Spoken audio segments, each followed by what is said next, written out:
Mechanic fired for fixing ambulance in emergency had no idea the patient was a major car CEO. The sound of sirens shattered the stillness of the early morning as Jake Harper stood outside his modest garage on the outskirts of Detroit, sipping lukewarm coffee from a chipped mug. The sun had barely risen, casting a golden hue over the quiet street, but Jake's hands were already stained with grease from the half-finished oil change he'd started at dawn. For Jake, every day was a battle to keep his small auto repair shop running, a losing battle, if he were honest. He hadn't paid the electric bill in weeks, and his landlord had begun leaving final notice letters under the shop door.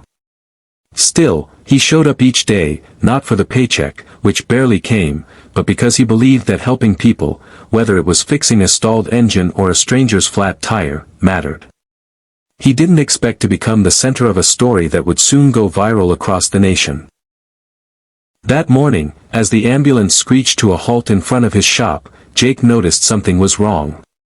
The lights flashed wildly, but the vehicle wasn't moving. Two paramedics stood outside, one on a radio, the other staring in panic at the open hood. Without hesitation, Jake tossed his coffee and jogged over. "What's going on?" he asked. "She just died on us," said the younger paramedic, a look of helplessness in his eyes. "We've got a critical patient in back, some kind of heart issue. We can't get her to the hospital like this." Jake didn't ask for permission. He climbed into the engine bay, his hands moving on instinct. "Give me 10 minutes, he muttered. "You've got 5, the paramedic replied, sweat forming at his brow. Inside the ambulance, an unconscious woman in her 60s lay hooked to machines that beeped erratically. Her assistant, sitting beside her, looked between her and the stalled engine with desperation. Jake worked like a man possessed. Years of muscle memory kicked in. He found the broken fuel line, clamped it, hotwired a bypass, and slammed the hood down just as the paramedics jumped in and sped away. No thank yous, no time, just the blaring sound of sirens disappearing into the distance. Jake walked back to his garage, wiping sweat from his forehead. That's when he saw his manager, Rick, a clipboard in hand and a sour look on his face. "You left a paying customer's car to go fix a city vehicle without authorization." "She was dying, Rick. I don't care if it was the president. That ambulance isn't our job. Liability issues, loss of income, you're done." And just like that, Jake was fired. After 10 years of loyalty, of showing up early and staying late, of putting people over profits, gone. The next few days blurred. Jake packed up his tools, uncertain of his future. He'd given everything to a job that didn't value him. Alone in his apartment that night, eating ramen by candlelight because the power had finally been shut off, Jake wondered if decency even mattered anymore. But fate wasn't finished with him yet. 2 weeks later, a sleek black SUV pulled up outside his garage. Jake, who'd been clearing out the last of his tools, barely looked up. The door opened, and a sharply dressed woman stepped out, flanked by 2 assistants. She looked vaguely familiar. "Are you Jake Harper?" she asked, her voice strong but warm. He nodded cautiously. "My name is Elaine Preston," she said, extending a hand. "CEO of Preston Automotive. You might recognize the name from every third car on the road." Jake blinked. Preston Automotive was one of the largest car manufacturers in the country. "I was the patient in that ambulance," she continued. "Doctors said if I'd arrived even a minute later, I wouldn't have made it. Your quick thinking, your kindness, saved my life." Jake didn't know what to say. He mumbled something about doing what anyone would have done. "But you weren't anyone. You were someone who cared enough to act when others might have walked away," she said, her eyes brimming. "I owe you more than gratitude. I owe you a second chance."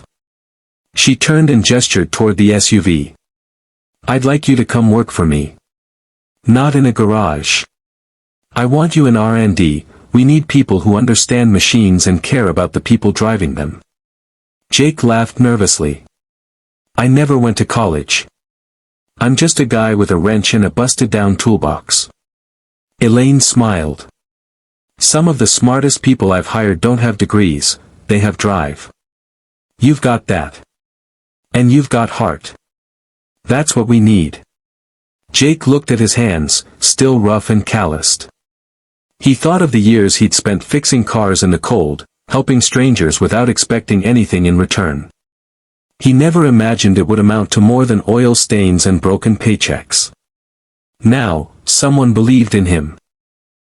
6 months later, Jake stood in a state-of-the-art automotive lab, a Preston badge on his chest and a team of engineers around him. He was working on a new line of emergency vehicles, faster, smarter, easier to maintain in the field. Vehicles designed with mechanics and paramedics in mind. Every improvement, every innovation, bore the imprint of that morning when an engine stalled and a life hung in the balance. Reporters eventually caught wind of the story. Headlines popped up, mechanic fired for heroism hired by CEO he saved, and, from garage to innovation lab, a tale of compassion and second chances. But Jake never cared about the fame. What mattered to him was that doing the right thing, even when it cost him everything, had led to something greater. He started mentoring young mechanics, especially those who'd grown up like him, with little money, but big hearts. He taught them that kindness wasn't weakness. That when you choose people over profit, you don't always lose. Sometimes, the universe sees you. Sometimes, the world gives back. And one day, years later, when a young engineer asked him why he risked his job to fix that ambulance, Jake simply said, because someone needed help. And I could help. The story of Jake Harper spread far beyond Detroit. It became a symbol of how ordinary people, with quiet courage and unwavering kindness, can shape extraordinary outcomes.